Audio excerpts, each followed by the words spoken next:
Selamat malam, selamat hari Sabat untuk kita semua dimanapun berada. Senang rasanya karena pada malam hari ini saya mendapatkan kesempatan yang luar biasa dapat berjumpa dengan saudara-saudara ini melalui Pop Channel dan saya berharap meskipun kita tidak melihat satu dengan yang lainnya secara langsung, namun kita dipersatukan dalam siaran ini untuk saling berbagi. Sebelum saya memberikan atau membagikan kesaksian pribadi, bagaimana hubungan dengan Tuhan dan penyertaannya buat saya pribadi, izinkan saya untuk memperkenalkan diri. Jadi nama saya Levania Lumenta, asalnya dari Manado, tepatnya di Minahasa. Sekarang ini berusia 26 tahun, jadi masih muda, belum menikah.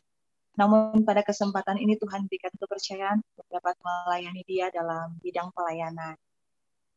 Dan seperti yang tadi saya sudah sampaikan, pada saat ini saya diberikan kepercayaan dan kesempatan untuk membagikan kesaksian. Sebenarnya banyak kesaksian, apalagi kalau menceritakan tentang penyertaan Tuhan. Tapi untuk kesempatan kali ini, hanya secuil atau sekecil yang Tuhan pernah buat yang bisa saya bagikan. Bukan berarti tidak banyak. Banyak setiap hari, setiap saat, setiap detik penyertaan Tuhan itu ada. Maka dari itu saya ingin berikan sebuah kesaksian khusus untuk beberapa waktu ke depan. Sebagai orang muda, saudara-saudara tentunya kita punya banyak cita-cita, harapan, dan kerinduan.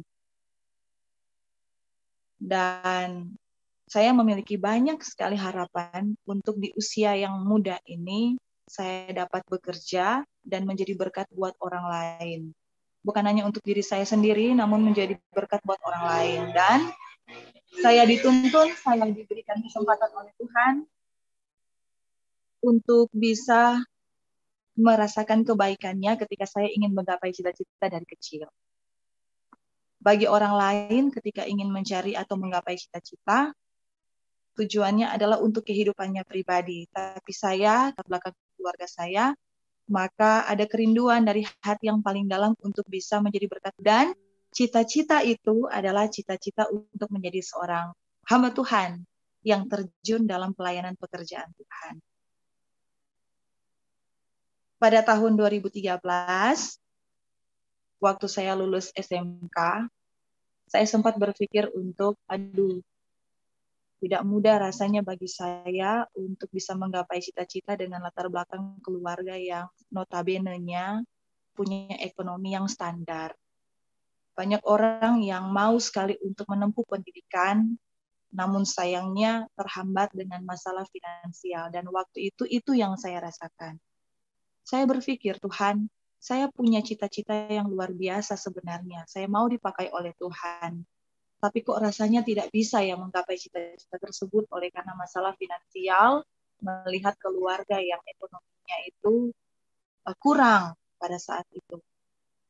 Tapi itulah ketika kami merasakan pergumulan, saya pribadi, saya bawa itu kepada Tuhan. Karena saya pikir pekerjaan nantinya yang mau saya tempuh melalui cita-cita saya semuanya untuk Tuhan. Jadi saya percaya bahwa Tuhan pasti akan membukakan jalan dengan jalan saya berdoa dan beriman kepadanya. Betul, pada tahun 2013 saya lulus, saya sempat berpikir bagaimana caranya mencapai tujuan ini, cita-cita saya kalau saya tidak punya uang.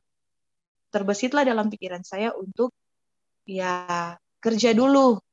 Kerja, apapun pekerjaan yang penting halal, yang penting dengan hasil itu saya bisa sekolah.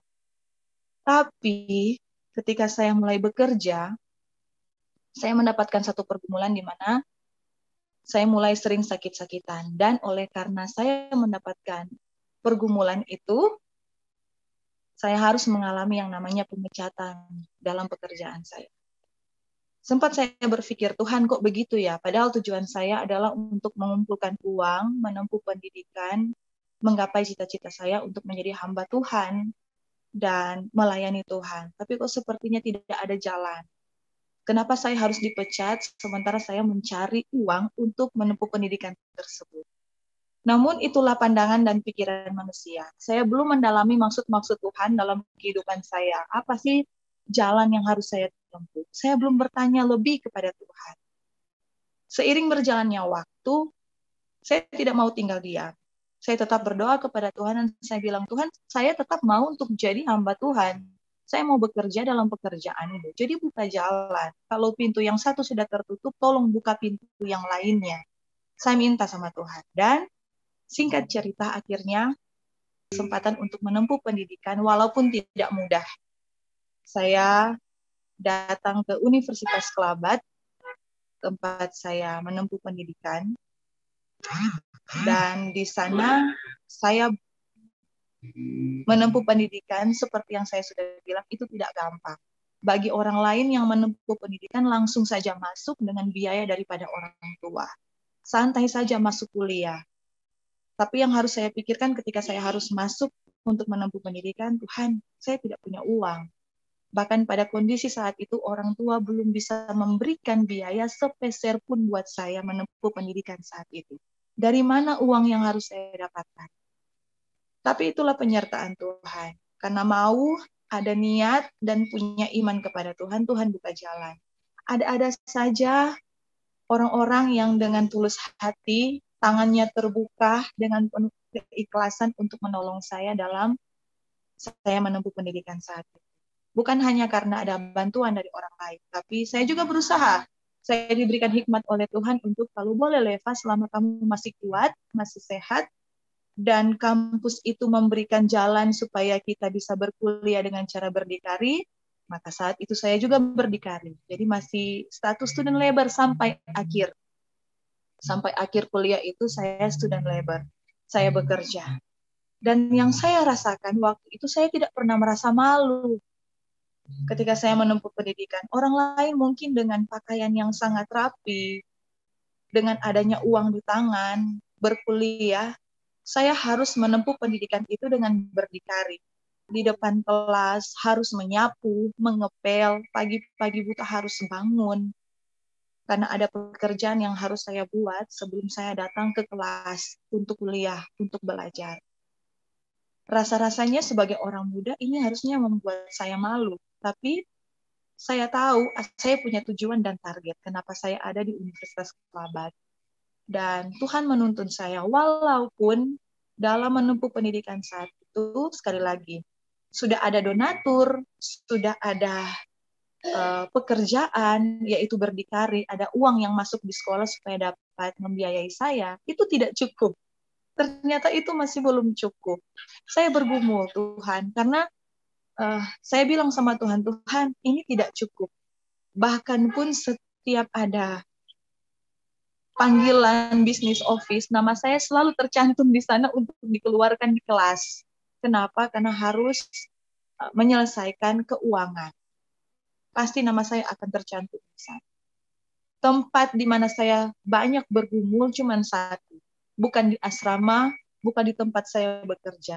Tapi ada satu wadah dari kampus ini yang memberikan saya kesempatan untuk bergumul lebih banyak dengan Tuhan, yaitu di Prayer Garden. Di sanalah saya bergumul meminta sampai satu kali, pagi-pagi waktu semua orang masih tidur, bahkan pun anak-anak labor belum keluar untuk menyapu halaman, saya sudah ada di sana. Saya bergumul, saya menangis, Tuhan, saya tidak mau cuti. Saya tidak mau untuk menunjukkan bahwa tujuan dan target saya ini tidak dipakai oleh Tuhan dan tidak disertai oleh Tuhan. Saya mau kasih tunjuk sama orang lain bahwa inilah kuasa doa. Dari dulu saya sudah bergumul dan saya percaya Tuhan pasti akan menolong saya.